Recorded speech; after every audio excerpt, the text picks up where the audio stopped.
নমস্কার, সবাই কেমন আছেন? Merry Christmas. হ্যাঁ, এটা ছিল ক্রিসমাসের আগের দিন 24শে ডিসেম্বর। আমরা চলে গেলাম সেই চিরচেনা রূপ হচ্ছে সিমসাসুই। যে সিমসাসুই যাওয়ার কারণ হচ্ছে আজকে সেখানে অনেক লাইটিং শো হবে এবং দ্বিতীয়ত হচ্ছে 25 তারিখে অনেক ভিড় থাকবে বিধায় ভাবছি যে আমরা 24 ডিসেম্বর যাব, কারণ 24 ডিসেম্বরেও অনেক প্রোগ্রাম থাকে আর এত মানুষ আপনাকে বুঝাইতে পারবো না। সবচাইতে মজার ব্যাপার হচ্ছে মানুষ যতই থাক না কেন তাদের ডিসিপ্লিন অনেক বেশি, যেটা আমাদের মানে এত ভিড় এত লোক তারপরও মানে কারো গায়ে ধাক্কা লাগে না। খুবই ভালো লাগে আমার এই জিনিসগুলো। এবং এইখানে হংকংয়ের এই জায়গাটা হচ্ছে সবচেয়ে সুন্দর একটা জায়গা, যেখানে আপনি যে কোনো ট্যুরিস্ট বলেন বাইরের লোক এই সিমসাসুই কেন আসে, কারণ এই পার থেকে ওই পার, যে আমার আইসল্যান্ড হচ্ছে যেটা দেখা যাচ্ছে ওই পারেই হচ্ছে আমি থাকি, আর এটা হচ্ছে নদীর ঠিক অপোজিট। কিন্তু আমরা ঠিক আমার পার থেকে এপারে চলে আসি কারণ এপার থেকে ওই পারের লাইটিং এবং সৌন্দর্যতা বেশি সুন্দর দেখা যায়, সেই কারণে আমরা সবসময় এপারে চলে আসি। আর এই যে 8টায় লাইটের লেজার লাইট যেটাকে বলে, লেজার লাইট শোটা শুরু হয়ে গিয়েছে। আর এটা এত সুন্দর, এত সুন্দর সাউন্ড থাকে, কিন্তু সাউন্ড তো আসলে দিতে পারবো না কারণ কপিরাইট চলে আসবে। কিন্তু সত্যি কথা বলতে গেলে অনেক সুন্দর লাগে। আর মানে এখানে উৎসব মানেই হচ্ছে চারদিক অনেক সুন্দর করে সাজানো। আর হংকং সবসময়ের জন্যই আমার রাতের বেলাতে অনেক ভালো লাগে, কারণ রাতের হংকং দেখতে অনেক সুন্দর লাগে আমার, কারণ এত লাইটিং এত আলো, মনে হয় যে আমি সারা রাত বসে থাকি। কিন্তু কারণ আছে, কারণ এদেশে তো কারেন্ট যায় না, সেই কারণে। আর আমি বললাম যে আমার কিছু ভিডিও করে দাও। এই যে আমরা তিনজন, ওর গরম লাগছে, কারণ আসলে মানুষের ভিড়ে যখন চলে আসে তখন তো আমার বাচ্চাদের একটু গরম সবসময়ের জন্যই বেশি থাকে। আর আমিও তার সাথে কিছু ভিডিও করে নিচ্ছি। আমার মানে এই হেয়ার ক্লিপগুলো আমি গত বছরে কিনেছিলাম, এটা এখনও রয়ে গেছে। আর এই লাইটিংটা আরও বেশি মিউজিক সাথে হচ্ছে, আর ওই দিক থেকেও হচ্ছে, এপাশ থেকে কম বাট ওই দিক থেকে বেশি হয়। এটা এত সুন্দর লাগছিল, আপনাদের সরাসরি যে দেখেছে হংকংয়ে যারা, তারাই বলতে পারবে এই লাইটিংটা অনেক সুন্দর। আর সবচেয়ে মজার হচ্ছে এই নদীর মধ্যে ছোট ছোট বোট বাগুলো যে ঘুরছে, এখানে আপনি ইচ্ছে করলে টাকা দিয়েও ঘুরতে পারবেন, কিন্তু এক্সপেন্সিভ একটু, কারণ এই সময়টা তো এমনি প্রোগ্রাম চলছে, তার মধ্যে এই বোটগুলোর ভাড়াগুলোও অনেক থাকে। আর ভালো লাগছে, আর বোটগুলো এত সুন্দর আর এত মানে মানে রাতে নৌকা যেভাবে চলছে নদীর মধ্যে সেটাই। আর এখানে একটা ছোট চাইনিজদের একটা চার্চ থেকে মানে একটা ক্যাথলিক চার্চ থেকে প্রোগ্রাম হচ্ছে এবং গিফট দিচ্ছে, এখানে গান করছে, আমি আর আমার ছেলেও গান করছি।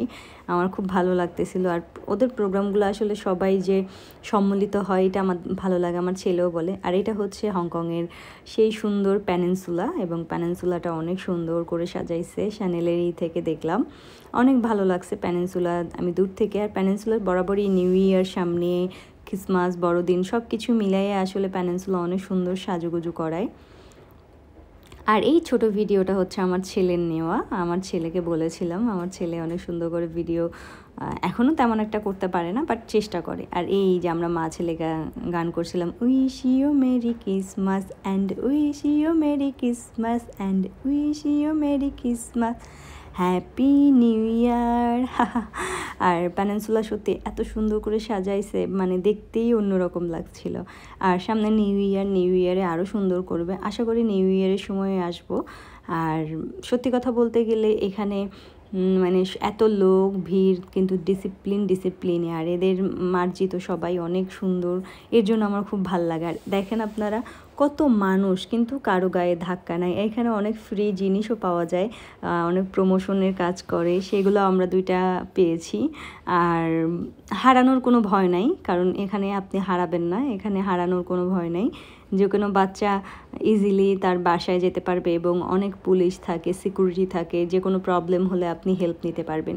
তারপরে রাতের ডিনারটা সারলাম হচ্ছে এই ধোসা, কারণ ধোসাটা আমার 2 দিন আগে থেকেই ক্রেভিং হয়েছে। আমার লাস্ট ব্লগে আমি বলেছি মোমো খেতে গিয়েছি, বাট এবার আমার ধোসাটা খেতে হবে, কারণ ধোসা আমার খুব পছন্দ।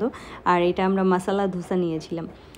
আর সবচেয়ে বড় কথা হচ্ছে এটা, যখন নিজের ধর্মকে প্রবাসের মাটিতে প্রতিধ্বনি হতে দেখা যায়, সেই জিনিসটার ফিলিংস আসলে কারো সাথে শেয়ার করার মতো না। আর আজকে ছিল হচ্ছে 24 ডিসেম্বরের রাতে, তখন রথযাত্রা নিয়ে বের হয়েছে। আর সত্যি বলতে গেলে এত ভালো লাগছিল, মানে আমি লিটারেলি মানে কান্না করে দিচ্ছি। আমার বাচ্চা বলতেছে, মা তুমি এরকম করতেছো কেন? বলতেছে, মা আমি তোকে বুঝাইতে পারবো না যে ভগবানের নাম যখন কানে আসে এটার মানে অন্যরকম ফিলিংস। আর সবাই কত উৎসাহ করে দেখছে এবং রথের দড়ি টানতেছে, এবং চাইনিজ ম্যাক্সিমাম পিপল চাইনিজই আমাদের ধর্মগ্রহণটাকে এদিকে মানে সবার সামনে উপস্থাপন করছে। আর এত সুন্দরভাবে ভগবান আসলে এবছর গত 2 বছর ধরে তো রথ টানতে পারি নাই, ভগবান এই আশাটাও পূর্ণ করে দিয়েছে। আসলে ঈশ্বর চাইলে সব কিছু সম্ভব, তাই না? আর অনেক সুন্দর এখানে গান হচ্ছে, ওরা নাচ করছে, এত ভালো লাগতেছে। আমরা কতক্ষণ রথের দড়ি টানার পরে আমরা সামনে গিয়ে মানে গান এবং নাচের উপভোগ করলাম। আর এই একটা ছোট্ট রাধারানী, ও কত সুন্দর করে সাজুগুজু করেছে।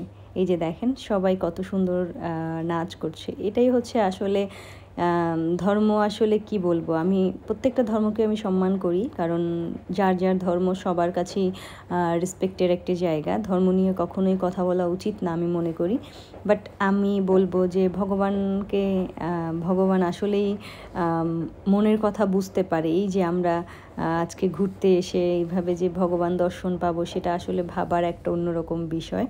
আর যে দেখেন সবাই এত সুন্দর করে নাচ করছে এবং ড্রেসগুলো ওদের একসাথে, খুবই ভালো লাগছিল, বিশ্বাস করেন।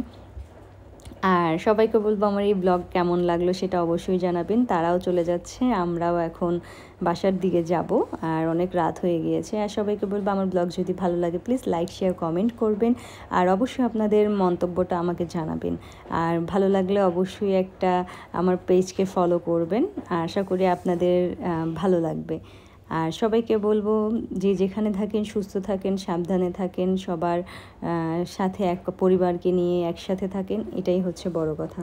আর সব শেষে বলবো জয় জগন্নাথ, ঈশ্বর সবার মঙ্গল করুক, এটাই চাইবো। আর সবাই ভালো থাকবেন, সুস্থ থাকবেন, টাটা।